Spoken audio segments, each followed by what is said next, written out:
Oh. Ar y 6 ar 20 o Ebrill 1986, chwythodd adweithydd Rhif 4 yn y tomfa niwclear Chernobyl, a ryddhau deunydd ymbelydrol i'r awyr tua 400 gwaith mwy newidiol na bom atomig Hiroshima. Oedd yr effeithiau mwg ymbelydrol i'w gweld mor bell a Gogledd America a Chymru, a bu'n rhaid i dros 300,000 o bobl adael eu cartrefi, sy'n golygu bod dinas Pripyat a'r ardal leol hyd heddi yn hollol wag ers y ffrwydriad.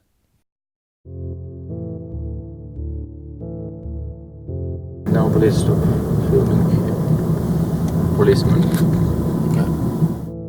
Current level of radiation is 0.12 microsieverts per hour. But it does not mean this area is safe and clean.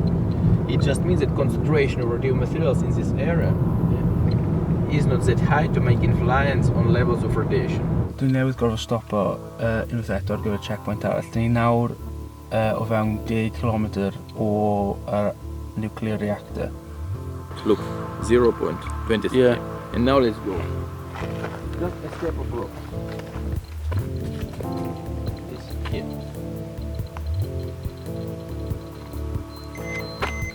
Wow. Yep. 20 times more, yep. Almost 20 times more. So why is that so much there? Because of here over there road was decontaminated. 5 foot, 6 foot there and it goes up 20 times more. Yeah.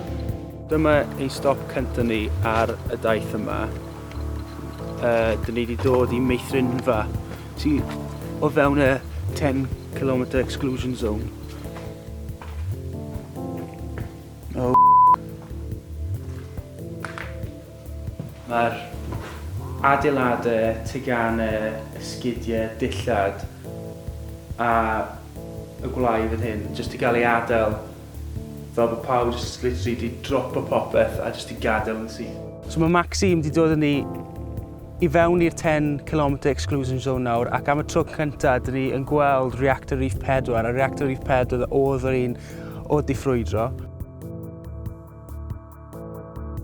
So be chi'n gweld tu ôl I fi yw'r sarcophagus maen nhw'n galw rhyw fath o cragen allanol, plisgyn allanol maen nhw'n mynd I sleido I fynd dros reactor Rhif 4 achos wrth gwrs mae ymbelydrol dal really I ddod mas ohono fe. Where are we going next? Next we're going to Pripyat. It was home for around 50,000 people. Na'r credu taw hwn oedd y brif stryd yn mynd mewn a mas o'r ddinas drwch arno fe. O gwmpas ni mae dyn ni loads o adeiladau gwahanol, tai a fflatiau, gwestai. This was a supermarket? Supermarket, yeah. So restaurant, culture center. Fi dal methu credu oedd 50,000 o bobl yn byw yn y ddinas yma. A tan I fi gyrraedd, o'n I ddim yn sylweddoli pa mor fawr oedd Pripyat. Achos lot o bobl yn ystyried a meddwl am Chernobyl, am y tomfa. Os dim gymaint o bobl yn meddwl am yr actual dinas wrth ochr e.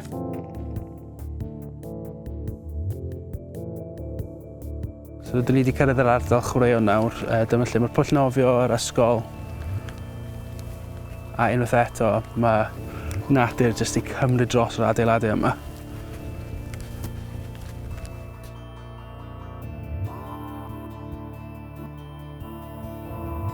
Fi yma nawr yn un o'r ysgolion yn Pripyat. Mae yna 5 ohonyn nhw a fi wedi dod I ysgol Rhif 3 a yna 1,000 o blant yn astudio yn yr ysgol yma. Dyma un o'r stafellau dosbarth yn yr ysgol a falle yr esiampl orau fi wedi gweld hyn o sut oedd pawb yn yr ysgol a phawb yn Pripyat a Chernobyl jyst gorfod gadael eu stuff nhw a mynd yn syth. Mae yna llyfrau dosbarth, llyfrau plant gyda gwaith dosbarth nhw dal ar agor ar eu desgyn nhw gyda llawysgrifau nhw fel oedd nhw wedi sgwennu ar y diwrnod oedd nhw gorfod gadael. Mae'n rhoi ias lan yng nghefn I os fi'n onest. Be sydd wedi taro fi am Pripyat yw y tawelwch. Yn amlwg, sneb yn byw yma, ond fel maen nhw'n gweud yn Saesneg, a deafening silence, mae fe'n eitha anhygoel. Dwi wedi sôn i chi tipyn am y miloedd o bobl oedd yn gadael Pripyat mwyn dianc o'r ymbelydredd, ond dwi ddim wedi cael cyfle eto i sôn i chi am y bobl arbennig na oedd yn mynd mewn i'r atomfa i diffodd y fflamau. Dyma gofeb enwog o'r enw To Those That Saved the World, i gofio am y dynion tan o Chernobyl aeth mewn i atomfa rhif 4 i diffodd y fflamau.